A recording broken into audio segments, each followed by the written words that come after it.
Kalau istri Anda tiba-tiba penuh dengan semangat, Mas, ayo tuku produk asuransi, Mas. Kira-kira yang laki-laki tersinggung enggak, Pak? Kalau perempuan yang ngomong, kon ndongakno aku berangkat ayo apa? Betul nggak?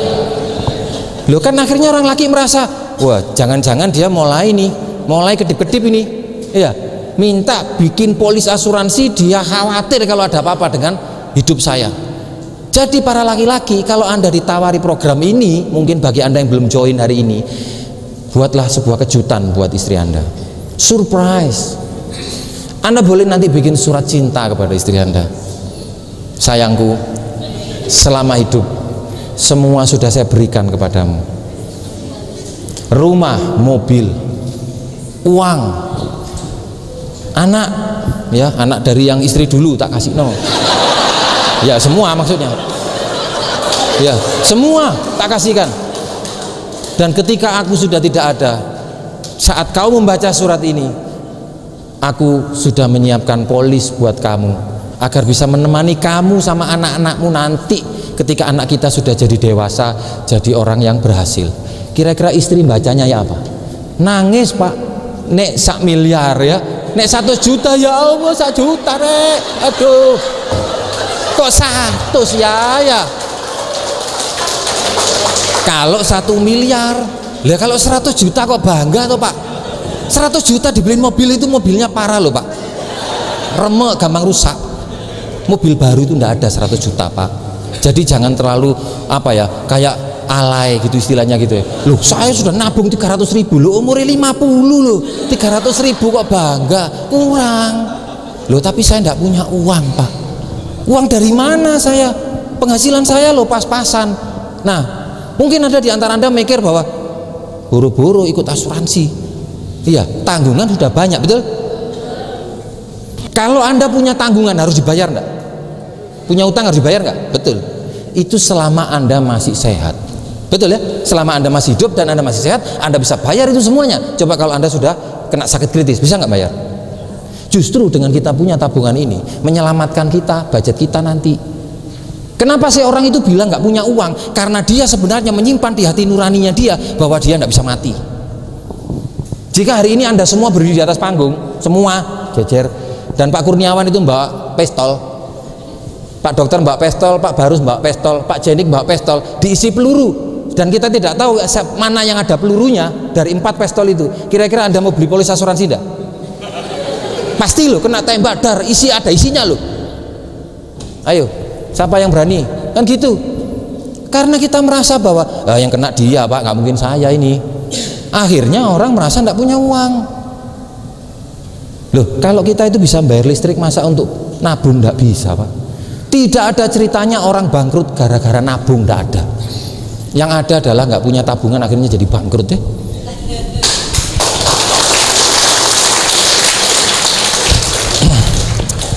Apa yang membuat saya akhirnya saya nggak mau jalan bisnis ini awalnya? Karena saya bilang ini banyak yang gagal Pak. Susah. Loh, saya menjalankan bisnis jaringan 20 tahun loh. Di 18 perusahaan yang berbeda loh. Semuanya indah-indah, tidak ada yang bagus, tidak ada yang jelek. Ya, bahkan kita mengatakan bahwa marketing plan kami adalah yang terbaik di dunia, padahal perusahaan lokal. Ya, produknya tidak jelas, dasi, harga 2 juta, sabun perempuan kalau dipakai gatel. Itu kita bilang marketing plan kita, keuntungan kita terbaik di dunia, gak ada yang bisa ngalahin. Semua perusahaan mesti ngomong begitu Pak. Bahkan ada yang bilang ini kalau kamu ikut bisnis tidak bisa dijebol. Memang ada orang mau bangun bisnis mau dihancurkan? Kan nggak ada. Tapi faktanya selalu hancur. Loh gitu loh, kok pede? Baru buka, kapan mulainya? Baru seminggu ini Pak, seminggu ini. Ini Bapak peluang masuk di sini 001. Saya tidak butuh 001. Karena 01 dicari orang pertama kali. Mungkin kita bikin pertemuan di sini Pak. Bahkan ada datang di sini pun juga sulit. Betul ya? Saya kalau ketemu orang, tak lihat gayanya sudah mulai menolak gini, saya bilang gini, Pak, kelihatannya jalan bisnis ini memang sulit Pak. Langsung dia merespon, betul Pak.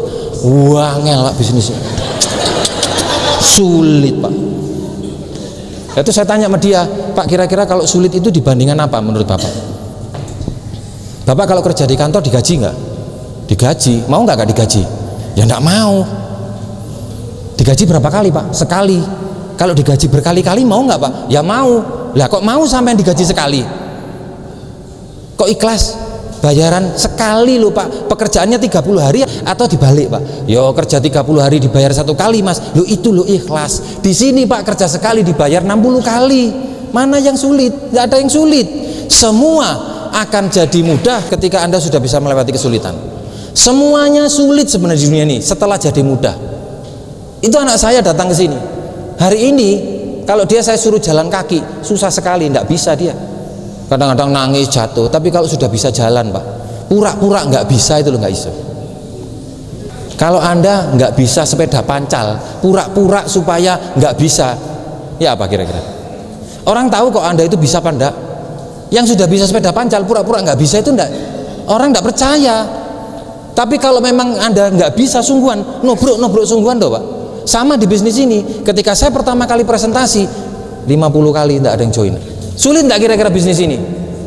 Orang cepat atau lambat pasti akan nabung Pak, entah karena faktor Anda entah faktor karena orang lain. Ada bilang ini baru nelpon ya, apa asuransi, nggak tertarik saya Mas, nggak mau ya. Ada yang seperti itu ya, mau asuransi. Ada yang merasa seperti itu, saya nggak tertarik sama asuransi. Baru ngomong loh Pak, apa alian asuransi ya Kak, sorry. Saya kadang kalau ketemu orang itu saya tanya, Pak istri sama namanya siapa? Saya tanya gitu, istri bapak namanya siapa? Misalnya nama istrinya siapa?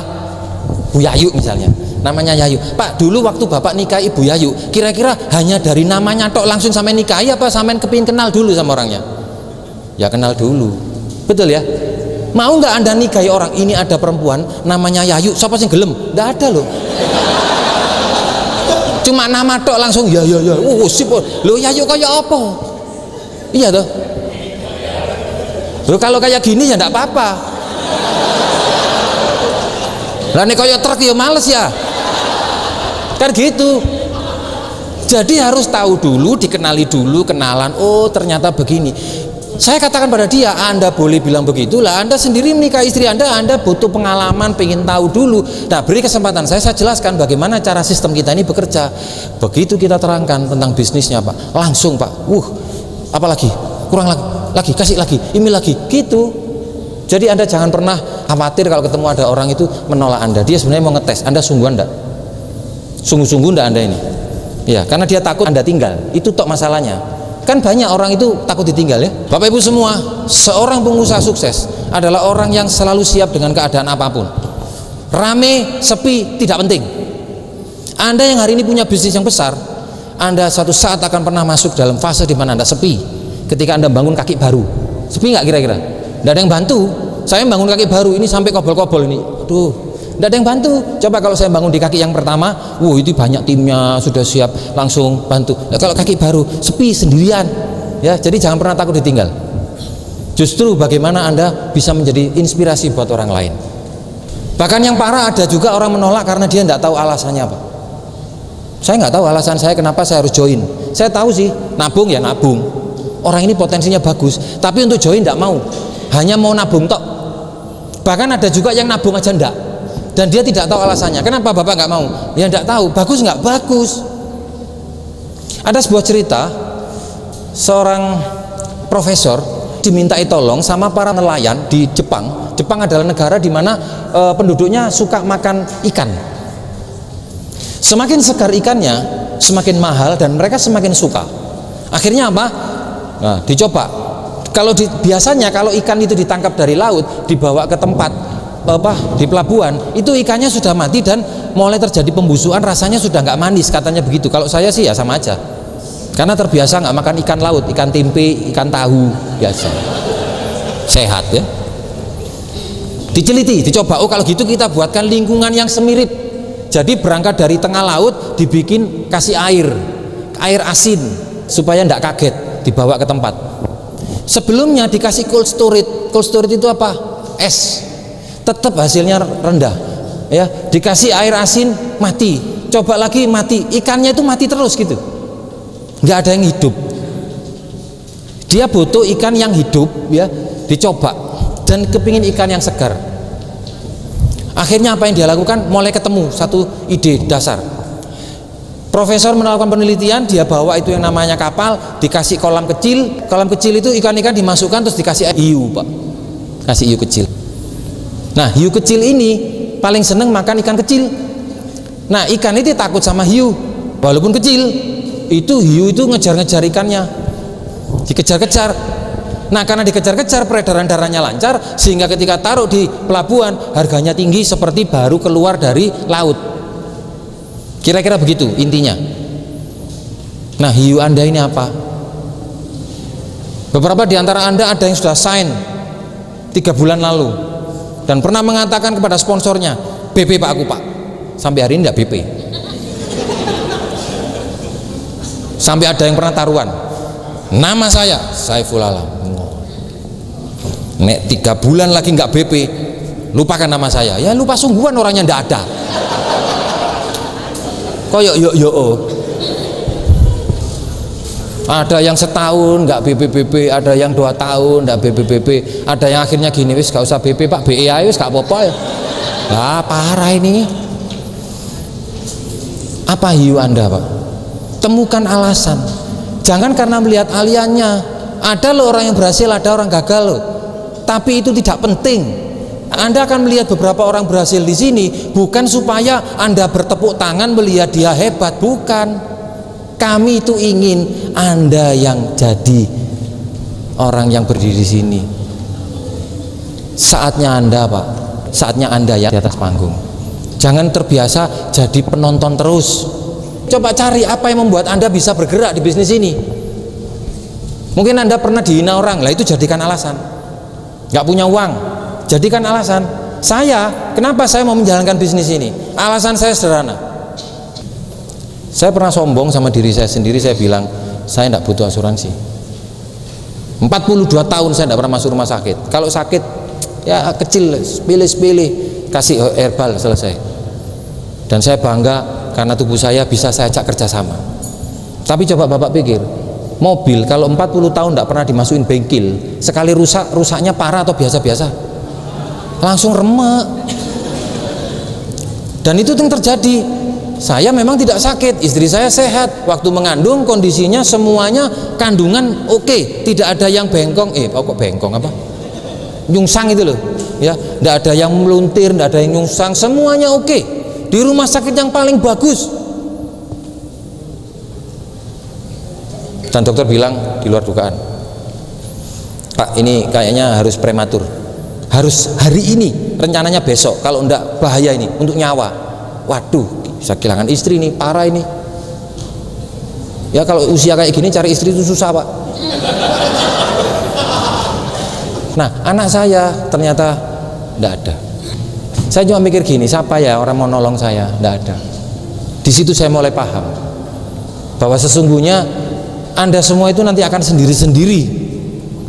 Semua dari Anda akan sendiri-sendiri. Tinggal siapa orang yang bersama Anda, itulah sahabat yang sesungguhnya saat Anda jatuh. Hari ini yang Anda belum menemukan kesuksesan dan Anda masih ditemani dengan mentor Anda, dia adalah sahabat sejati Anda loh. Saya dulu Pak jalankan bisnis, wah, tapi begitu saya hancur Pak, tidak ada yang datang Pak, tidak ada yang datang.